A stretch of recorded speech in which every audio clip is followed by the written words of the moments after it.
I've gone through periods of having to unlearn that there's something, and that's even with capital, like VC capital and, all this stuff. Like you get pulled into these things that like you read about and there's books, and how to, how to have a perfect day or the perfect meeting and the perfect this and all these things are perfectly, like selling you that there's some sort of magic bullet. And there's really not. Like you do need to continue to learn and advance and get better.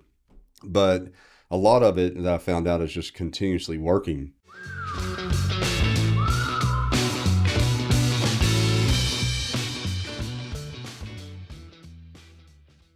Ladies and gentlemen, boys and girls, friends and family, I am Bang of podcastvideos.com, and this is an episode of Big talk about that. Come on, man, wrap it. Big talk about. This is an episode of Big talk about small business, baby. We got the one and only Eric Howerton back in the building. Welcome back, brother. Thanks, man. Good to be here. Man, I'm excited to do this. So I got to chop it up with Mark. Hey, you're welcome for me allowing you to I'm glad you act missed. like a host. I'm glad you missed. Like, hey, you missed. I was the host. It went great, and now I get another chance to do it. So yeah, we'll see how you might do. Listen, I got a bio for you. Okay. You're in the hot seat right now. We're switching it. I'm a co-host today. You're gonna be the guest on your own show today. That's wicked. So you tell me if you co-sign this bio. All right. It says, today on Big Talk About Small Business, we're sitting down with someone who is the voice of the show and who's had a profound impact on my journey. Eric Howerton is a true visionary, currently the co-founder and CGO of AdFury AI and the CEO of podcastvideos.com. Eric has spent over 25 years not just watching the marketing industry evolve, but actively building with it. Long before the era of digital and artificial intelligence, Eric was in the trenches doing the heavy lifting of traditional media. He cut his teeth in the fast-paced ink and paper world of newspaper business, learning how to capture an audience's attention long before social media existed. With a deep background in photography, he spent years behind the camera, literally photographing products and physically laying out print catalogs by hand. He's navigated and dominated every single era of marketing, and he sees where the industry's moving and goes before people have realized the shift even happened. But if you know Eric, he has zero time for polished, glamorous lies of the entrepreneur lifestyle. He's completely no nonsense. He's the first person to tell you that you can have whatever you want in this life if you are willing to work relentlessly. Yes, work hard. And unlearn everything holding you back. Love it. It says, yet, out of everything he's accomplished, the thing I admire most about Eric is his intentionality. He scales companies, and building businesses is his gift, but most importantly, he builds people. He has a relentless drive to elevate those around him, constantly looking for ways to highlight others. Today, we sit down with Eric on Big Talk About Small Business. Welcome, Eric. What you think about that, man? That's good, man. Did you write that? I did. That's really good. I appreciate that. Very kind of you. Man, I think it's rare that you can give somebody their flowers. And I think it's rare that people like you who are always doing 1,000 things get a chance to kind of stop and hear those things. Yeah, no, you're right. Ain't nobody telling me that I did anything. They're complaining, asking for money. Put me down. Stealing. When you hear something like that, though, seriously, like, man, you've been doing this for a long time. It's not, people see podcast videos, they see AdFury, and they think like, oh man, this is something new. He's up to something. But it's like, man, you've been in every era of marketing. Yeah, the constant threat of content. Yeah, on the front line. Yeah. You know what I mean? So talk about what stands out when you hear a bio like that, just about you and your journey up until this point. It's kind of interesting because honestly, I did a lot of those things, but I was never solo. By any ways. And I mean, there was a time period back in my early career at White Spider where it did dawn on me, like, where this isn't my company, this is our company, and this brand has its own identity. It is its own entity, and I'm just a person that's making up that. And it was kind of a pretty hard switch that flipped on that. And ever since then, I have never, like, I'm just being vulnerable in the sense of where I don't ever think of myself as a business owner. I don't think of myself as, as being the decision maker. Yep. I don't think of myself as like being so critical to the company. Actually, I struggle a lot with where my value is a lot of times. Yeah. Not when I say struggle with, I mean like where does my value fit in? Right. At that moment. Right. I do feel like I'm contributing. Sure. Because I can tell you when we did sell White Spider and I was in a glass office and I had a secure position but I wasn't like I couldn't feel myself making an impact. Man, my emotional level went just tanked. Yeah, you learned early it's not about you. It's not it's not about one person. No, hell no, man. We don't have enough time in the world for that, right? And I tell you, like one of my things I've been kind of on, and I've been wanting to do a LinkedIn message about this, but I don't spend enough time on it. Do it right here. I'm gonna do it right here. Here's the message. It is the hardest thing I believe in business is being received or understood as being genuine and authentic. When I meet with a client and I'm looking across the table and we're talking about like, hey, you should go work with podcast videos or Ad Fury. Here's what we're doing. Like, I know how hard that work is. And I'm talking to the client and I'm like, this is where the industry's going. This is what's happening. I'm legitimately seeing all their threats over here. And I'm seeing the market and the technology continue to evolve and grow and scale. And they're over here little sleeping at the wheel. Yep. And it legitimately scares me for them. And so my sales, if you want to call it that, is you're over here and you're being vulnerable and you don't even like the worst thing is a lot of times they don't even know it. The lion's over there just looking. Just look, dude. Yeah. About to murder somebody. And I'm over here with something that can help you protect yourself, grow yourself, continue to build your moat, protect your job, protect your people, protect your brand. All these wonderful things that this company or this entity that you have has worked hard to get to. And passivity and denial, complacency, comfort is killing you, or fear of making a decision. And what I have right here, this is the good stuff. And I can promise you that because I don't run away from what I do. If I say I'm going to do something, I'm going to do it. If I screw up, I'm going to make good on it. That's right. And I will go to the utter ends to make sure my word is gold to you. That's how I legitimately, authentically, and genuinely feel. I can vouch. And and not even, and this applies not even to, like a small business down the road, but I used to work with Walmart all the time, and I still do a little bit, not as much as I did back in the White Spider days. Dude, I can't tell you the thousands and thousands of conversations I'd have. I'm like, you guys, you've got to do this. Like you are getting smoked by Amazon. I'm looking at it right now. You want to know why people are going over there. It's because they can't find you. It's because your product page is this and because your content's that, and you don't have enough images and you don't have any process. You're not asking the right questions. You're not doing the right technology. And it was always for their benefit. Yeah.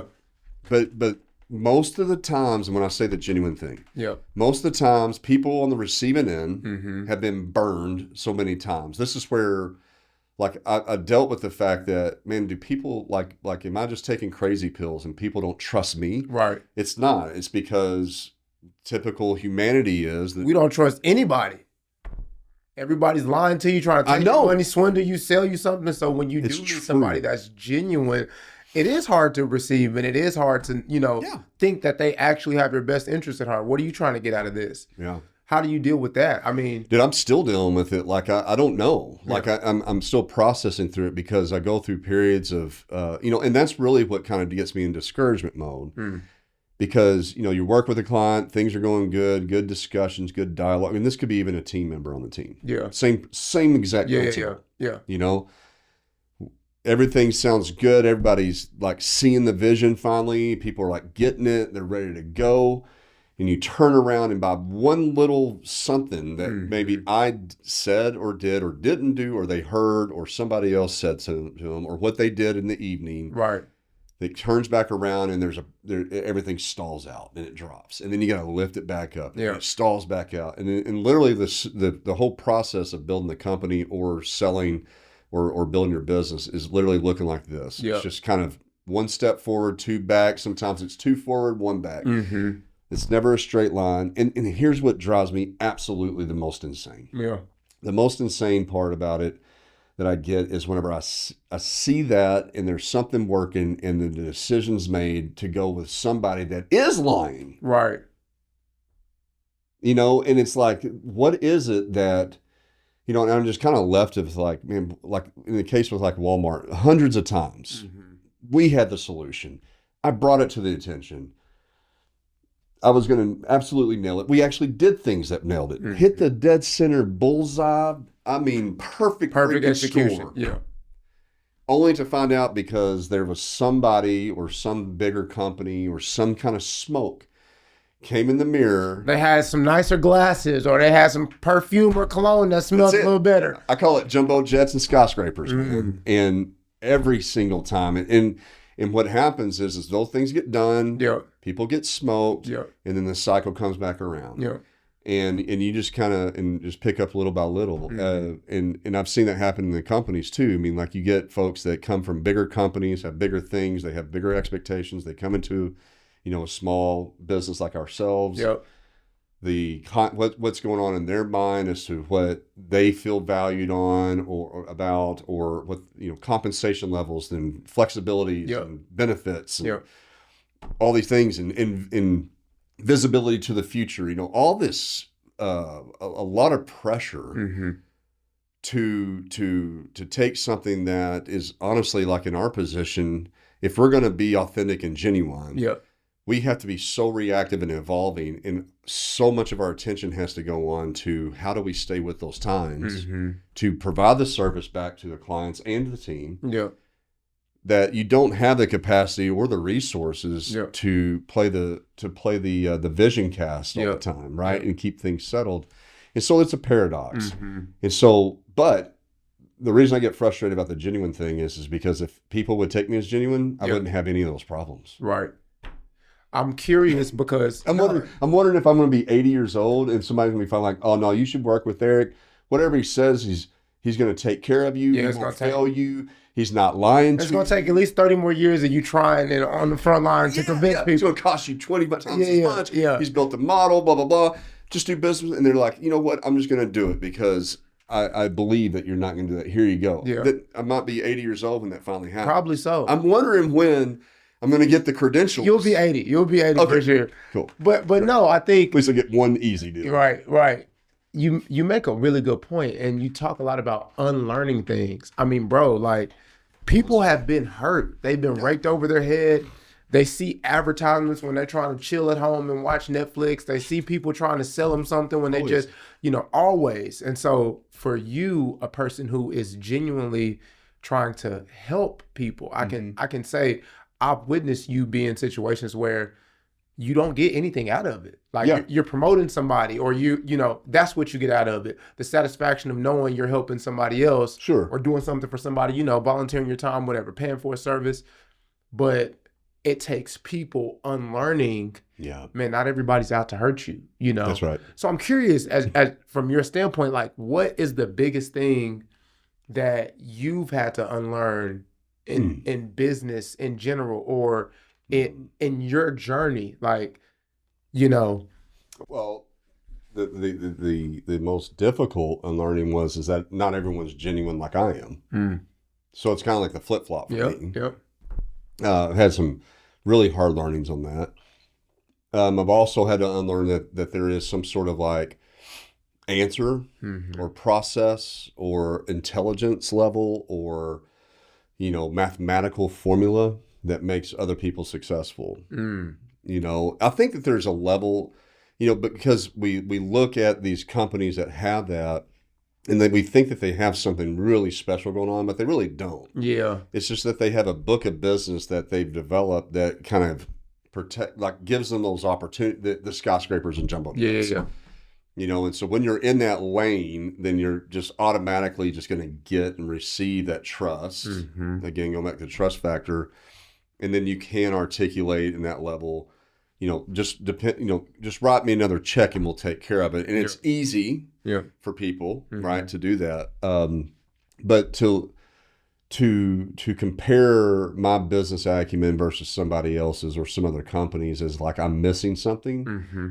And then if you find yourself in that mentality, you actually start stalling your own progress. You lose your confidence, and then you get shy, and then you get timid, and then you get discouraged, and goes on down. Analysis paralysis, never execute. Yeah, exactly. And then you don't make the bold decisions that you have to make to be in business, especially in the entrepreneur land. Yeah. And so I've gone through periods of having to unlearn that there's something, and that's even with capital, like VC capital and all this stuff. Like you get pulled into these things that like you read about, and there's books, and how to how to have a perfect day or the perfect meeting and the perfect this, and all these things are perfectly, like selling you that there's some sort of magic bullet, and there's really not. Like you do need to continue to learn and advance and get better, but a lot of it that I found out is just continuously working. Yeah. And not allowing myself to lose confidence, not allowing myself to become complacent and comfortable, not take breaks, and I think that, those have been that's probably one of the bigger things I've had to learn. Let's go there. I think you talk about entrepreneurship in a way that I don't hear most people, especially in the social media age. Like I would say my generation, and even maybe some people a little bit older than me, but especially younger, per Eric Howerton, we got the game all messed up.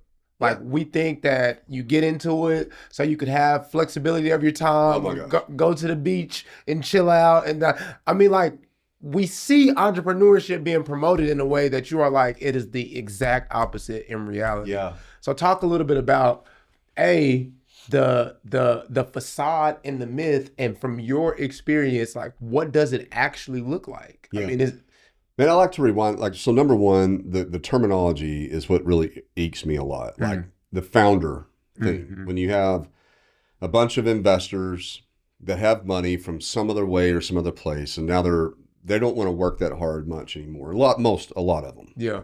There are some that I've met that are like true legit entrepreneur plus investor. They have capital. Yeah. I'm not talking about that. I'm talking about the passive income model of investing. You hate that. Oh, man. I can't stand it. I can't even stand to do it myself. I do have some vehicles that are like that. Yeah. But like to me, it's still, I don't have much pride behind that, and it's not healthy for anyone to be in that position. But anyway, a group of folks that have money that are looking for somebody to do all the work. Sure. And they invest in that. Doesn't matter how the paperwork looks. Sure. He who holds the cash is king, right? Like Mark Zweig would say. And the founder steps in without any experience or business acumen or even knowing what entrepreneurship's about. They step in and they start working, and number one, they immediately call themselves an entrepreneur. But you don't even know what that word really means. Yeah. You think you do because you saw some social influencer. Saw some TikTok. Yeah. No, that's what I want to do. Yeah. And for a lot of the reasons you mentioned. But whether they're successful, most of them are not successful, as we know by statistics. And the ones that, but then they can leave that and they're still a founder entrepreneur, according to them. It's a career choice. It's a position. It's a title. It's it's something that they took a risk and went and did, right? And there's a glamour and a glory and an honor in just holding that esteem of that title. But on my end, there's no glory or esteem about it whatsoever. I've never run around, and I try not to. This isn't how I feel. I might come across it, this way, but like I don't take pride in, hey, Eric, what do you do? I'm actually kind of embarrassed a little bit. I'm like, I'm a business owner. I'm an entrepreneur. I mean, that's the best title for me. I have podcast videos. I have Ad Fury, and other things going on, but it's really, but there's not like, I am a business owner. Yeah. Because there's not any glory to it. You don't expect an applause when you walk out here and say because, dude, it's not a fun job. Yeah. There's nothing about it that I've ever experienced there's nothing about what I've done in my career since I was 22 that had anything to do with building a business that I would say is extremely enjoyable. Yeah. It's been a lot of long days, a lot of stress, a lot of risk, a lot of vulnerability, a lot of embarrassment, a lot of no's, mostly no's. A lot of pain. a lot of pain, a lot of suffering, a lot of no income, a lot of demands, all that stuff. Listen real close to this part, y'all. Like, tune in right now. Yeah. For real. And I mean, it's painful. But what I have gotten out of it is contribution, the reward of being part of something, of expression, of solving problem, of fitting a market need. And I guess there's a byproduct of it, of which I never really, calculated, but knowing that I went and did something, sure, and without reservation, I mean, I can look back and go, man, that's cool. I mean, I had some guts, to pull some crap like that off back in the day, right. And I'm glad I did it. Even like I would say 90% of everything kind of failed. Yeah. White Spider, it was surreal in how it all panned out at the end. And there were so many, it's like when you buy a house, why it's so hard when you buy a home, like for it to close. It's because there's about 2,000 things between the time you sign the contract to when you get funding and it closes and you get the keys. That's why so many houses bust. Right. You got all that vulnerability to get that. All of this has to go correct in order for you to get this one home. Yeah, and it just takes one thing to screw it all up, right, or delay it. It's the same thing with exiting a business. Like, I would say the magnitude is even bigger. And so that there's a surreal moment because there's so many times that you thought, I thought it was going to do that. It should have done it 10 years before. I guess I ain't never thought about that. There's probably uncountable businesses that get to that last step and never get over the No, bro. We went through it multiple times until it happened.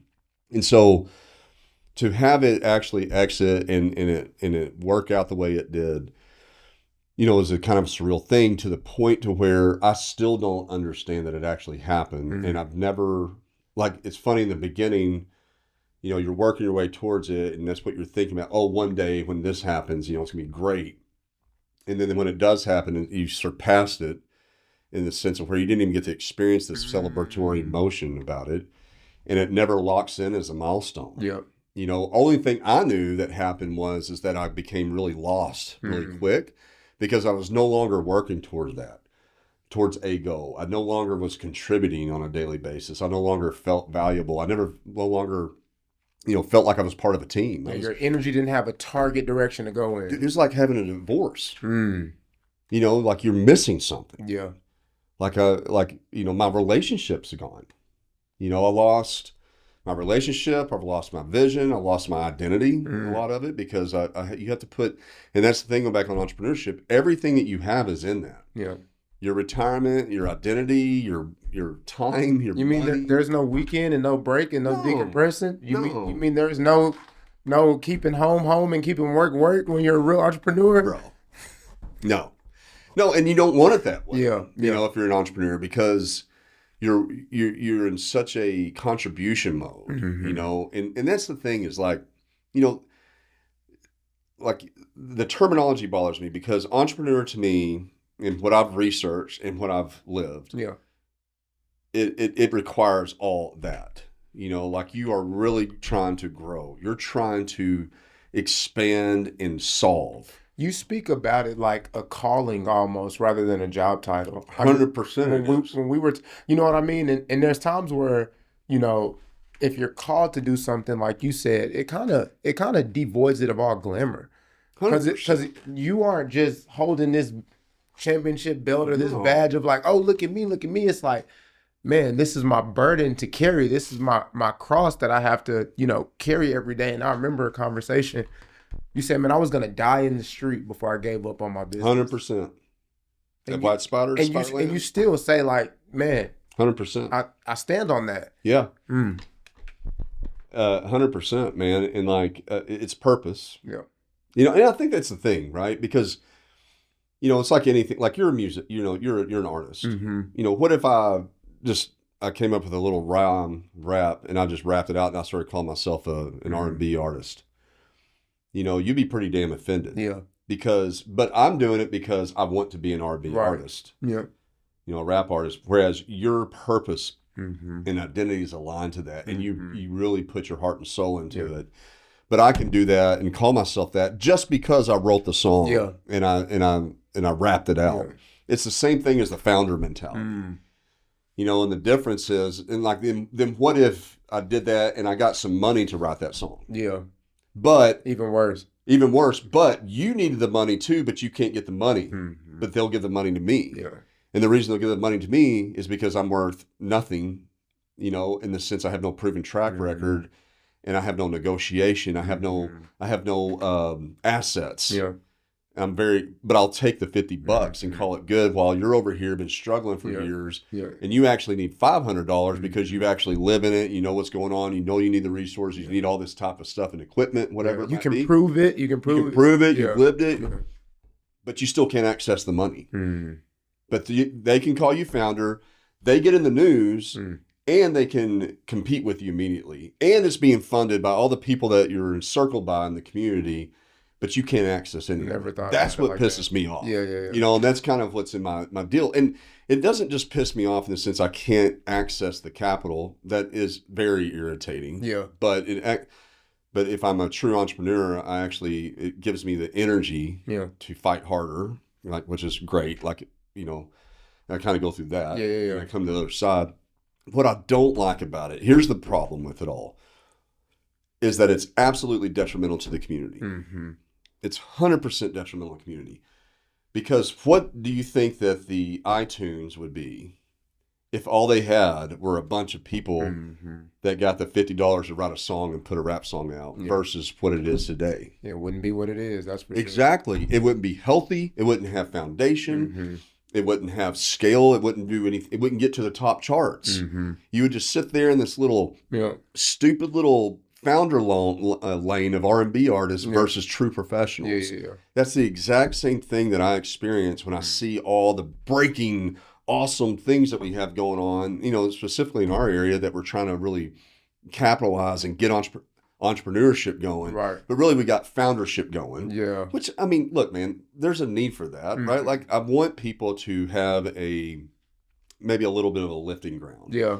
But not at the detriment of the entrepreneurs that are fighting the way. I mean, you said it best. You got to know your lane. You got to know if you are an investor, if you are a founder, or if you are an actual entrepreneur. Like, there's a difference. Yeah, there is. And I think that, you know, an entrepreneur can be, like, I don't know that you can teach it. You know, I don't know, like, and I've talked with Mark about this on one of our shows, but if you ask me, and I mentioned to you earlier, I always thought there was a secret formula. And what I realized really that there is a secret formula, but it's not in the IQ side. It's on the EQ side. It's the emotional intelligence. Because if you look at any founder or not any entrepreneur and you read in history, it's about the ability to overcome. Yeah. It's about the ability to be resilient and to fight and to fight. Almost exclusively. Like, almost 100%. Like everything can boil down to that. Can you get back up after your best friend lied and betrayed you? And you know what I mean? Like, after somebody takes your idea and becomes more profitable than you who worked on it for 10 years. Like, after you've been working and you see some $35 founder getting the news media that never gives you attention. And it's because they have certain investors and everything's glamorized. And like, can you get up the next day and fight? Seriously. No, 100%. Yeah. The next day, the next hour. Yeah. You know, and so it's about EQ, you know, and I think that's the secret sauce. Is like, and that's been my journey. And when I look at other entrepreneurs, it's really their journey. If you look at like Elon, if you look at Zuckerberg, you look at any of these people, you know, that are out there that are entrepreneurs, even back in history. Yeah. And when I say entrepreneur again, I'm talking about a scaling business that's trying to solve that's solving a problem that is trying to grow and solve more of those problems. Yeah. Their emotional intelligence is extremely massive. And I'm not saying I have something, like, I'm figuring it out. Like, and I look up to a lot of people that have that EQ that is extraordinary. And it's a different emotional intelligence than I think you have, like some of your greatest corporate leaders like John Ferner or, you know, Latrice Watkins or whoever's in those positions that are just absolutely amazing human beings and fantastic leaders. But there's a difference right? Like they're over on the entrepreneur side, you have a personal, that's the definition of it. You have a personal risk associated with it. That's right. Right? You're solving a market problem, which they both are. Yeah. But the entrepreneur has a personal risk, which brings on a whole nother level of vulnerability. Yeah. Because over here, you have a risk that you might get fired. Right. But you're not going to lose everything in the process. Yeah. And that's also where the founder that has the investors in the startups, their personal risk is very low at that point. Right? They don't really you're not a startup founder going to try to raise $250,000 in capital but all the while you have $250,000 in cash in your pocket. Right. That's not the way it works. Yeah. They go to the VCs, they go wherever to get the capital because they don't have the capital. And so if they enter into that equation, they don't carry much of a personal risk associated with it. So it automatically takes them out of the entrepreneur category. But yet all the while they're calling them founder and entrepreneurs, which is basically insulting what my purpose is. And it steals the stage. And insults the people that spent their last dollar, who had to go $100,000 in debt, who lost friends and haven't had it. And you have to look at your spouse and your kids in the eyes, and dude, I can't tell you the amount of times where A, I wasn't getting paid, and B, I had to put significant charges on credit cards to buy, buying Walmart credit card saved my life for many years because I could go buy groceries with it. Putting freaking milk and eggs on a credit card, which is completely ignorant financial stewardship. But you have to do what you have to do. But then you can't tell your wife for the 15th time you've done that. She's already had your conversation with you 20 times about, get another job. If you can't make an income, why are you doing this? But you go past that. It's not that you're trying to be deceived, but you are so committed and so driven, and you can see it so clearly that it's like nothing can stand in your way. Yeah. And by the way, everything that you have, my story with White Spider is, I had hundreds of $1,000s in credit card debt, personal credit cards, plus some debt for the company, which wasn't that bad. We were always pretty good about that. With no payroll, no pay income, my entire team's being paid except me for a period of 9 months, multiple times throughout the career. And I have no savings, no 401k, no IRA, and nobody there to save me, and everything. And it's not a sob story, it's a reality story. And so whenever I see people glamorize entrepreneurship as if there is something wonderful about it. Yeah. And I have yet to see a true entrepreneur that didn't somewhat experience a lot of what I did. That's right. And the problem is that's where the EQ comes in. If you have somebody that's an entrepreneur that has an emotional intelligence to handle that pressure, all right, that's one thing. Let them ride. But if you take a kid that's young, that saw TikTok about some new pair of sneakers that they thought was really cool, and then they see another, LinkedIn post about a VC group that's wanting to fund sneaker founders and entrepreneurs, that young person gets a hold of that VC. They go through their pitch deck competition and they get $50,000 there, and they're all in and they're excited and giddy, and they're a founder. They've never been an entrepreneur, and they get in there and they lose it all. You're going to put that person that may not have the EQ to handle that into a very dark place. That's right. And I've been in some dark places with it, and I think that any entrepreneur has. I have nothing special about that, even though they may not admit it. That's the difference between me, is I'm open about it. But I don't want to see anybody in that position that dude, I don't know that I can handle it. Yeah. I just did, but I don't know how I'm going to handle the next round. But I sure the hell don't want to be an advocate saying that it's okay. Because, there are millions of other job opportunities to go down that road. And what people need to remember is, there's nothing glorious about being an entrepreneur. It's actually extremely normal. And it's actually the basis of our economy. Yeah. Everybody in America had to be an entrepreneur. Absolutely. Or a business owner. Rewind back before the 50s. Before industry became big, before all this, before Ford Motor Company, right? And all the benefits and all this standardization, corporate conglomerates, everybody was having to work for their own self to survive, but it was about survival. And entrepreneurship is 100% about survival, right? Surviving until you break through. But now we've glamorized it. And so now you have different categories. You got your founder, you got your entrepreneur, but then you also have your solopreneur, you have your freelancer. And I don't like to work with those people in the middle at all. Like, I'm sorry. Like, not that they're not great people or smart people or whatever, or they might even provide a good service. But if I run across a independent contractor that's a solopreneur, and I find out real quick that they got into business because they wanted to have vacation time and all this flexibility, my respect level goes straight down the toilet. I don't like fractional stuff. I don't like any of that because you're trying to, that's an unknown territory in my brain. You see it like trying to cheat the system almost. Yeah. You're trying to extract benefits without dedicating to it the same way.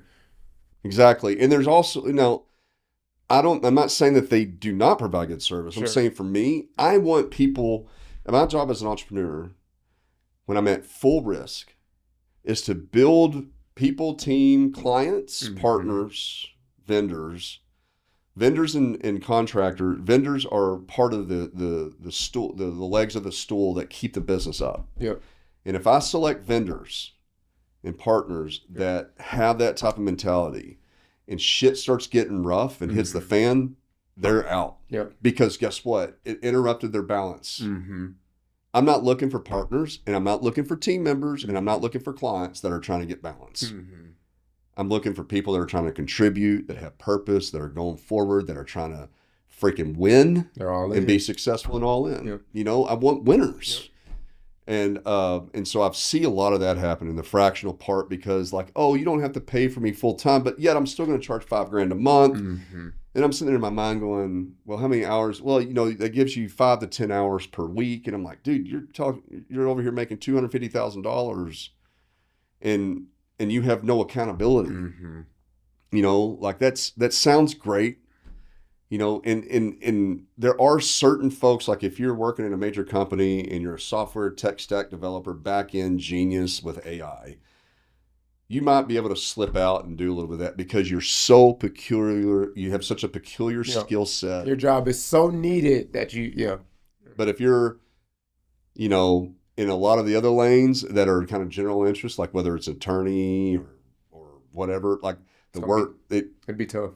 Yeah, it's like I don't want that. Now there are people that are in that category that I do investigate or talk with, and I find out that they're actually like their intention is not to have a balanced life. Their intention is to really help small business or help these people do these certain things, and they've processed it and made it where the cost is lower. That's a different model. They have a scalable mindset to it, and they're trying to grow the business. So it's not about are you just alone, but it's the solopreneur mentality that I just don't have a place for. I just don't. No, that's real. All right, I know you got to get out of here before we bounce out. Quick hot take, this or that. All right, you just give me your answer, this or that. Okay. Okay, I can't get into details. No detail unless absolutely necessary. We're gonna keep it high level. Don't make me all riled up. No. We starting simple. Okay.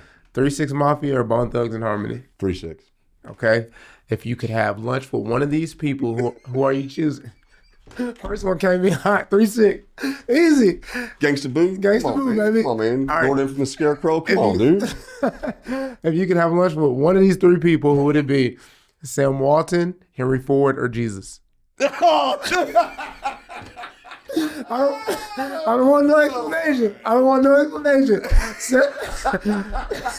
Sam Walton, Henry Ford, or Jesus? Well, Jesus, man. It's got to be Jesus. It's messed up. I was surprised it wasn't one of my Whatever, man. All right, you going red velvet cake or fresh picked strawberries? Which one? Red velvet. Okay. That shows all my fatness. All right, a day in the woods or a day on the water? Wait a minute, what kind of water? Like you on the lake? No, I'm in the woods. You in the woods? River? Yeah. I'll be in the water. Okay. different types of water. Fair enough. Beach, I'm out. Yeah, I know. I didn't say beach for a reason. I knew you were 100% out on beach. All right, last one. I like these. These are fun. Last one. Start a company from ground zero or take over a major company that's been derailed. Ground zero. I mean, that's just mine. That's your forte. That's where it's my comfort zone. Yeah. It's my fun zone. Yeah. 0 to 10, yard line-ish. Yeah. I always said 0 to 20. 0 to 20. For whatever, but yeah. Because, I mean, dude, I'm CEO right now. Yeah. I don't need to be CEO. I've always been very aware of that. But I will play the part and do what I need to do to get it to where it needs to get to. Yeah. But, I mean, there's better people at managing bigger organizations. But, I mean, then again, I could be great. I have no idea. Yeah. I've never tried it. Just another thing. Yeah. You know? I think you could do it. I don't know, man. I don't know. I think you could do it, bro. Here's a motivation to myself. This is going to sound as insulting as it is flattering to you. But I tell myself, if Eric Howerton can do it, then I can do it. Anybody, I literally say, I know this man. And if I know him personally, and if he can do it, anybody can do it. It's because you see me go into crowds at like events and stuff, and I don't change. Oh, places you're supposed to be sophisticated. Places you're supposed to be like nice and dressed up. It's like, oh, what's up? What y'all doing, man? Like, you're crazy wherever. Straight you go. redneck. It's just, bro, and I love it. I'm like, man, if that dude can do it, and anybody can do it. I can do it. I can be myself and be successful. You can, man. I've told you that. Yeah. Like you're getting, like you'll supersede anything I've ever thought about doing. Appreciate you, bro. You're welcome, man. Thanks for your time. Thank you. This episode of Big Talk About Small Business is brought to you by, I don't know. Don't say your name, bro. No, it's not your show. Don't try to take over, man. Do we got sponsors or anything yet? This is brought to you by Mark and Eric with a little splash of bang. Boom. See y'all next time.